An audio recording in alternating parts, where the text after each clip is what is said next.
Magandang umaga sa inyong lahat. Ito na. Magandang umaga sa ating lahat. Ito na naman tayo.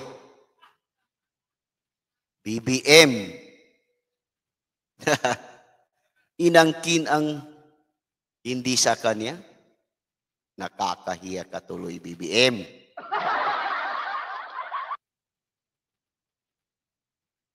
Ang Bukana Bridge, panahon pa yan ni Tatay Digong.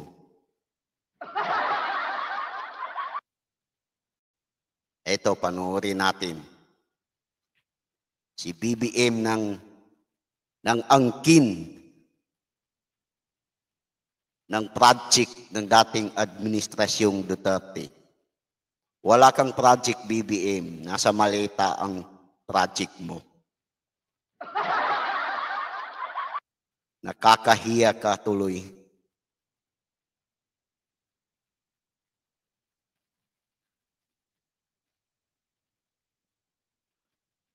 Pasok, BBM. Andito ngayon tayo sa Bukana Bridge. Nakakatapos. It is a 1.3 kilometer bridge. Kasama ito sa buong bypass na ginagawa around the Davao City. At ito'y sinasabi, ang estimate natin na ang biyahe na dati halos 2 oras ay malaking ginhawa. Lalong-lalo na ngayon. Alam naman natin nangyayari sa traffic on the 15th.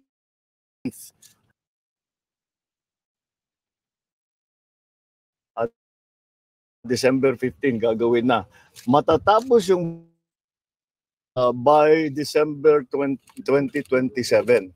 So tuloy tapos na lahat ito. Ay nagsimula, na-approve ito noong July ng 2022.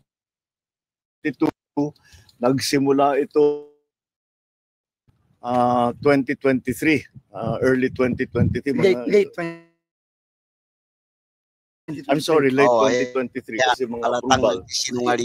Natulungan naman tayo ng ating mga Chinese na contractor dahil ang ganda ng technology na kaya napakabilis. At marunong talaga silang magpatayo ng magandang tulay, magandang infrastructure na mabilis at nasa tamang gastos, nasa tamang pre.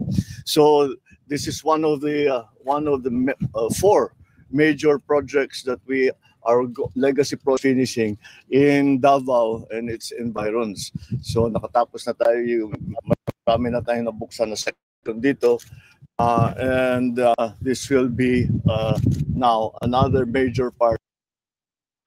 BBM, dapat ang inayos mo yung nasa lugar mo. Ang pangit-pangit ng flood control ninyo at saka mga tulay ninyo.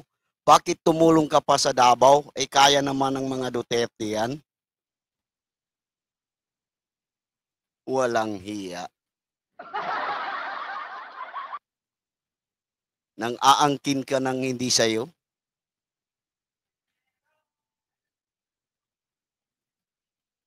Sa Davao ka na lang, sa Kwan ka na lang, BBM, magpatayo ng project. Sa Ilocos, Norte mo.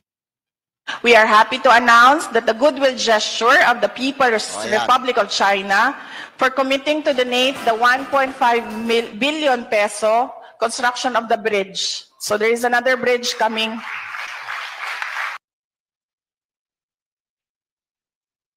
We are happy to... Ito ang manatatotohanan tungkol sa Bukana Bridge. Una, ang Bukana Bridge ay hindi pinondohan ni Pangulong Bongbong Marcos. Ang proyekto ay pinondohan ng China mula sa kanilang China grant sa ilalim ng Official Development Assistance o ODA. Ibig sabihin, foreign money ang nagpatayo ng tulay, hindi Malacanang funds. Pangalawa, ang proyekto ay na-conceptualize, inaprubahan at pinondohan sa ilalim ng administrasyon ni dating Pangulo Rodrigo Duterte. Pangatlo, DPWH at Chinese contractor ang nag-implement ng proyekto. Implementing agency, DPWH. Ang main contractor, China Road and Bridge Corporation o CRBC. Pang-apat, ang tanging kontribusyon ni Pangulong Bongbong Marcos ay supervision at publicity lamang. Walang record na siya nag-initiate ng proyekto, nag-secure ng main funding, nag-design ng tulay, o nag-negotiate ng China grant. Administrative oversight lamang, hindi project ownership. Panglima, ang pagtawag dito na Marcos Project ay politically misleading. Hindi mo pwedeng angkinin ang proyektong hindi mo pinondohan, hindi mo sinimulan, hindi mo inapupahan, at hindi ikaw ang nakipagnegosasyon. Konklusyon, ang Bukana Bridge ay nakatayo sa China's money. Approval ng previous administration at pawis ng mga Filipino engineers, hindi sa efforts ni Bongbong Marcos. Dumating lang siya nang tumatakbo na ang proyekto. Ayan, BBM. Mahiya ka naman. Pinagtatawanan ka tuloy ng sambayan ng Pilipino.